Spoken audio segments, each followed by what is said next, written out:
March 8, 2021, Donthey Lucas was found guilty of first-degree murder in Kelsey Schilling trial. Kelsey Schilling, then 21, went missing on February 4, 2013 after she reportedly drove from Denver to Pueblo to meet with Donthey Lucas, the purported father of her unborn child. She hasn't been seen since. The case was the biggest stretch in Colorado history, and no DNA had been found, and Schilling's body had not been recovered. Kelsey Jean Schilling was born on February 18, 1991, in Holyoke, Colorado. When Kelsey was 11 years old, her parents divorced. At 19 years old, Kelsey met Donthey Isiah Lucas. They were both attending Northeastern Junior College at the time. She was a freshman and he was a junior, well on his way to becoming a star basketball player with aspiration to play in the NBA someday. Schilling planned to major in psychology and was taking general courses in the beginning of her college career. She eventually transferred to Vanguard University in Costa Mesa, California. At the same time, Lucas was heading to Emporia State University in Kansas to continue his college basketball career. But at the end of her first semester at Vanguard, Schilling returned to Colorado and rented an apartment in Denver. To make a little extra money and help pay her rent, Schilling got a job at the local store called Floor and Decor in Highlands Ranch. Despite going in separate directions, the two managed to stay in touch with one another and continued dating long distance. Laura Sexton, Schilling's mother, said that over the Christmas holidays, Lucas drove nearly 400 miles from Kansas to Denver to stay with Schilling in her apartment. Things seemed to be going well for the young couple in love until the end of January 2013, when Schilling discovered that she was pregnant. Lucas was apparently not happy about this news, presumably because he was worried that it might derail his chances at becoming a pro basketball player. Schilling told her mother that Lucas would often change his mind about whether or not he wants to keep the baby. Schilling would often make excuses for Lucas. She wasn't sure if he would be involved in their lives. Schilling was bound and determined to have that baby. She was really excited to be a mom and was also prepared to raise the child as a single parent if the situation called for it. But suddenly it seemed that by early February, Lucas was finally coming around to the idea. He expressed that he didn't want his baby to grow without a father like he did. In early February 2013, Lucas relentlessly pestered Schilling to drive to Pueblo, Colorado, where he was living at the time, so that he could see her. According to the series of text messages and emails he had sent her, he wanted to discuss the pregnancy. He wanted her to make the 2-hour drive on Sunday, February 3, 2013, after she had finished her shift, but Schilling declined because she was too exhausted from working a full day. She also had scheduled a doctor's appointment for the next day, so she didn't go that night, but went to her appointment on Monday, where she got an ultrasound and the doctor confirmed that she was 8 weeks pregnant.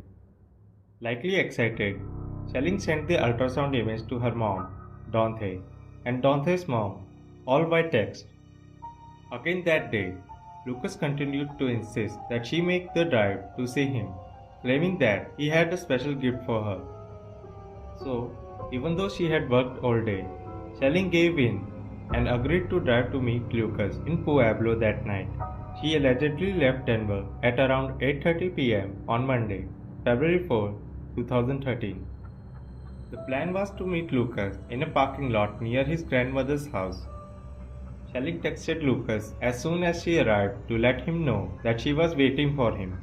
She started to get agitated when he didn't answer to her for a while and kept her waiting. Several times he responded, "I will be there in a minute," but he kept her waiting a while longer, to the point that she threatened to go back home without seeing him if he didn't show up soon. She wasn't heard from after that. Sexton tried calling her daughter several times the next day, to no avail. None of her friends could reach her either. Sexton immediately began to worry and contacted the Denver police and gave them the description of her daughter. Kelsey hadn't told her mother or anyone else that she was going to Pueblo to meet with Lucas. The Denver Police Department started investigating this case almost immediately. The first thing they did was track Kelsey's cell phone data and trace it to Pueblo, where she was to meet Lucas on the evening of February 4, 2013. Unfortunately, the battery on her phone died on February 7. Denver police started issuing bulletins using pictures of shelling provided by her mother in the hopes that someone who had seen her would recognize her and contact them regarding her possible whereabouts. They also contacted the Pueblo Police Department to alert them of the situation. They collected and reviewed countless surveillance tapes from many local businesses to see if Schelling had visited any of them on that night. This is how they came across the first of the few breaks in the case. A surveillance tape from a local Walmart showed Kelsey's car arriving at the parking lot a few minutes past midnight on February 5, 2013. The surveillance video shows Lucas climbing out of Kelsey's car. He can then be seen walking to the back of the vehicle right before he gets into his mother's vehicle, which is waiting for him. The situation gets even stranger than that. Kelsey's vehicle was left in the Walmart parking lot overnight. The next morning, at around 7:20 a.m., a man wearing dark sunglasses and a hoodie covering his face gets into the car and then drives off.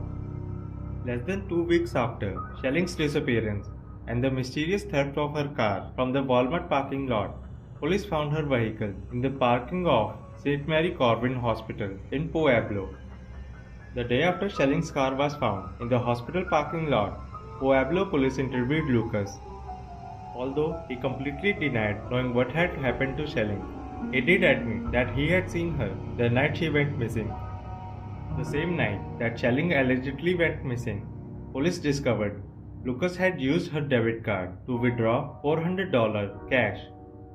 Lucas told police that they drove to the bank together and that Kelsey had given Lucas her debit card willingly so that he could take out the money for her. After the bank, the pair allegedly headed to the Walmart parking lot where they got into an argument. She insisted that she needed to drive back to Denver that night because she had to work the next day. There was just one problem with Lucas's alibi. Upon conducting further investigation, the police were unable to corroborate his accounts of events that took place that night. They reviewed surveillance tape of the medical center where Lucas claimed he took Schelling and couldn't find any footage of her car in the parking lot or her entering the building. Police also recovered footage in which Lucas appeared to be driving the car alone, and he can be seen exiting the vehicle, walking into the bank, withdrawing the money from her account, and then walking back to the vehicle. Even the footage from Walmart of Schelling's car didn't show that she was inside the vehicle with Lucas before he got out and left with his mother. The whole situation seemed suspicious. Lucas was apprehended by Pueblo police on February 15, 2013 on charges of identity theft and theft of less than $500. The identity theft charges were dismissed on March 25, 2013. Since the body hadn't been recovered, police stated publicly in April that they didn't believe a crime had been committed. 3 months into the investigation, they were starting to believe that perhaps Schelling had run away or moved to somewhere else. Schelling's family went on to state that she had no reason to run away and that she hadn't contacted her family at all since she went missing, which is completely out of her character. In September 2013, Pueblo police released another statement stating that they believed foul play may have been a factor in this case. Unfortunately, the case came to a searching halt for about 3 years without a body. It was extremely tough to charge Lucas with murder.